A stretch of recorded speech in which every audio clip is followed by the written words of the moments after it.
for your blues away. Well, listen to everything you ever played. That's where your specialty, but on the blues you got supposed to be. Hey, you were born to be a master of the horn.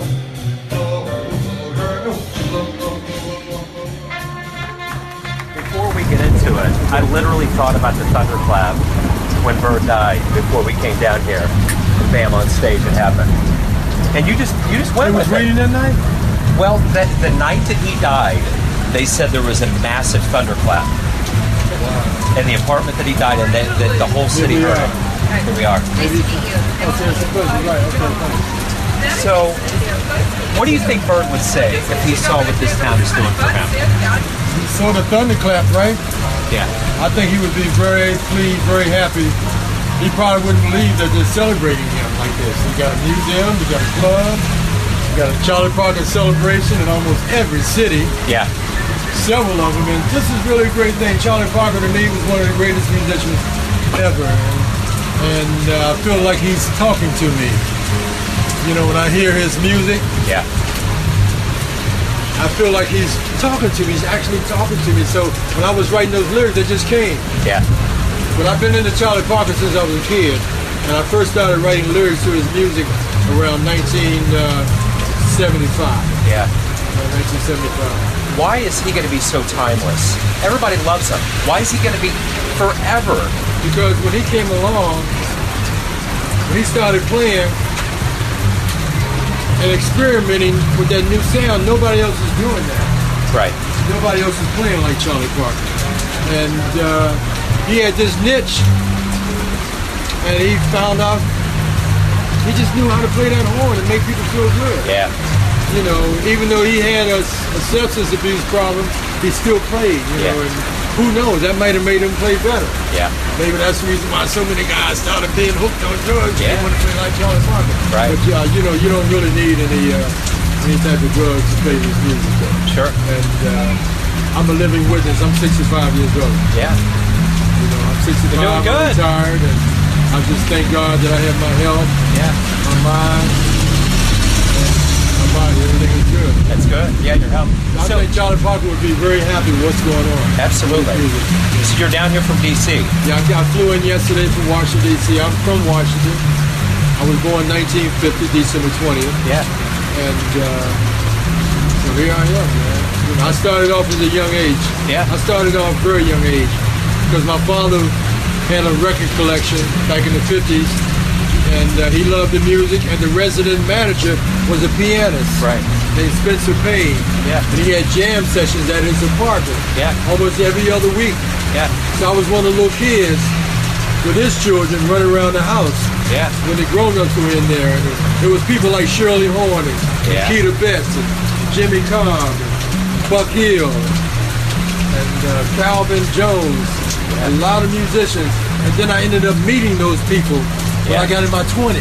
That's cool. When I started singing, I ended up meeting these people. And so, you know, my father had the record player. He was playing Bird and King Pleasure and Eddie Jefferson and Frankie Lyman and everybody. Yeah. And I would imitate these people. Yeah. He would leave the house, I'd get on this microphone and start singing.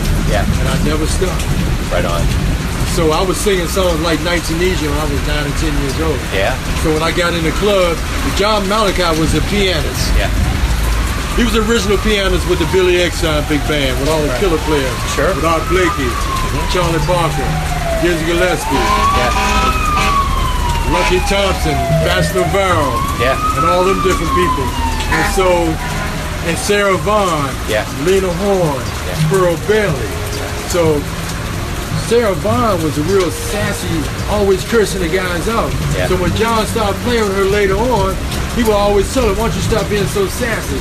While she was in the band, then he started introducing her as Sassy Sarah Vaughan. So that's how she got her name.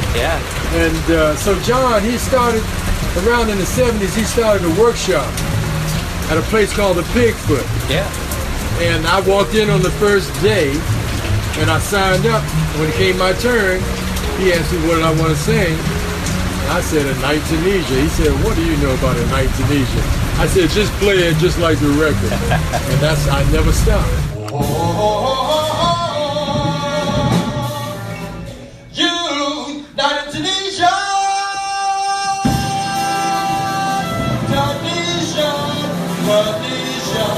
That's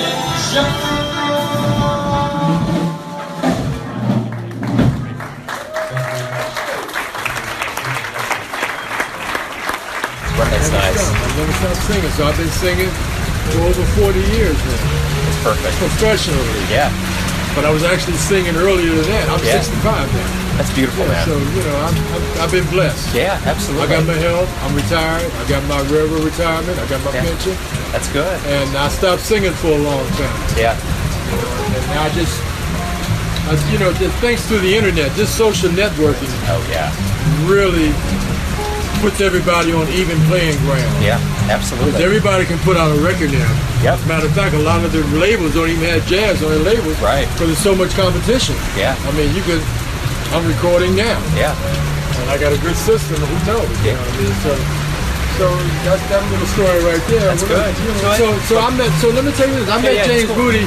I met James Booty in 1979 when I moved to New York. I met Lou Donaldson in '74 because when John Malachi at the workshop, he also played at the Bigfoot 5 nights a week. Right. So anybody who was in town always came to see John Malachi. Yeah. So at that session, I got a chance to meet a lot of people. Yeah. Everybody, when they heard me, he would let me sit in. When they heard me, they said, come to New York, come to New York. So eventually I was a Metro bus driver then, from 72 to 78. Right. So after 78, I moved to New York when Eddie was murdered in 79. Yeah. Then I started singing with everybody. My first recording was with Pharoah Sanders. That's me on the Rejoice album, singing Moment's Notice. Okay, yeah. It sounds a mellow, soft and warm. Long John Coltrane. I wrote those lyrics in '74. That was the first set of Vocalist lyrics that I did. Right on. And I practiced them for 6 years. And when I moved to New York, I was hanging out with Leon Thomas. Yeah. And Leon said, come down to the Village Vanguard because Pharoah was playing there. Sure. And I went down there. He introduced me to Pharoah Sanders. Yeah. He said, yeah, Pharoah, George Johnson, Eddie Jefferson, James Moody. He said, oh yeah, you want to sing a number? I said, yeah. So he said, what you want to sing? So I knew he was closely associated with John Coltrane. Sure. So I said, let me do Moment's Notice. Yeah. John Hicks, Dr. Art Davis, and Greg Bandy on drums. So he said, how you want it? I said, play it just like Blue Train. I sung that. Pharoah Sanders' eyes lit up. Crowd went crazy. Then about 2 weeks later, I got a call from Pharoah. He said, would you like to hang out? We're going to be in New York. Would you like to hang out with us? I said, yeah. So when I got to the address, it was Power Station Studio. So I walked in there. There's Billy Higgins, Bobby Hutchins. That's how I did my first record deal. 1981. Yeah. So here I am. That's 40 years later, 35, 40 years later. Yeah. Still singing and swinging. Right below the awning of 18 and Vine right now. Yeah, how about that? 18 and Vine. So how does it feel to be in Kansas City? It's a blessing. Yeah. It's really a blessing because, you know, I started writing those lyrics. I've written lyrics over 30 of Charlie Parker's compositions. Yeah. And I would write and just put them away. Yeah. Write, practice, and practice, and practice. Yeah. And everything started falling in place. It was like a blessing. It's like Charlie Parker was watching over me. Yeah. Yeah. So I got the chance to sing with James Moody, with Dizzy, with Pharoah, with Lou Donaldson, with Benny Golson, with Jimmy Heath, with Clifford Jordan, Barry Harris, C. Sharp, Stanley, Tommy Turrentine. You know, all the cats would look out for me because they were close to Eddie. Yeah.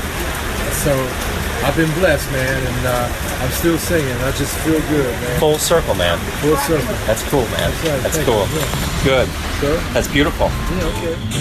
Oh, lady, be good to me, yeah. Why don't you please show a little pity, yeah. I'll be here rock stomping and bopping in Kansas City, Neon Jazz.